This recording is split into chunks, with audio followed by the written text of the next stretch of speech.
You need to have your Penn State experience. And you need to take your Isaac up to the mountain.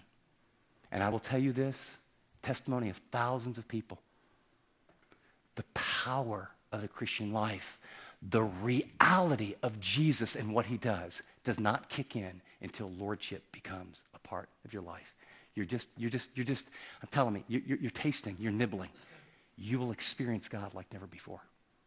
Some people have an almost bigger experience in this stage of their life than their salvation because they begin to experience God's power. That's the command, offer your bodies. Second, it's the motivation is the mercies of God. It's the mercies of God. Your sin has been removed. You've been forgiven. You're loved. You're adopted. He's filled you with the Spirit. You're heaven bound. That's chapters 1, 2, 3, 4, 5, 6, 7, 8, 9, 10, 11. The motivation is not earning God's favor. The motivation is God will care for me more. I'm going to get a big brownie on the refrigerator in heaven. You know, he loves you right now as much as he'll ever love you, ever. The motivation, it's his mercy. It's his grace. He has loved you. This is how you say, this is what means I love you. Every parent knows this. It's the parable of the two boys, right? And the dad says, hey, I want you to go out and mow the field. And the boy says, sure, Dad, I'll do it. And he starts and goes, I ain't going to do that. And he says to the other boy, hey, I want you to go, pick the grapes. I'm sort of making this parable up, and sort of there's some Jesus parallels, but you get it. And he says, I don't want to pick the grapes, Dad. And then he walks out and goes, I need to pick the grapes. Who loves his dad? The one who said he'll go mow the field but didn't do it? Jesus said, he that has my commandments and keeps them, he it is that loves me.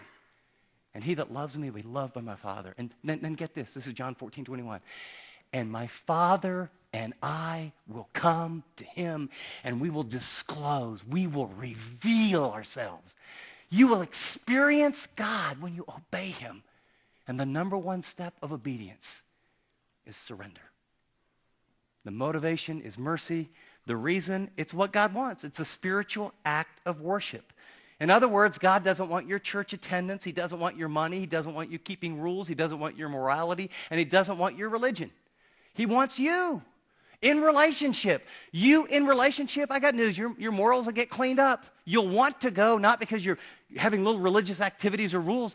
It's because in a relationship of love, you'll do certain things because you want to from the inside out.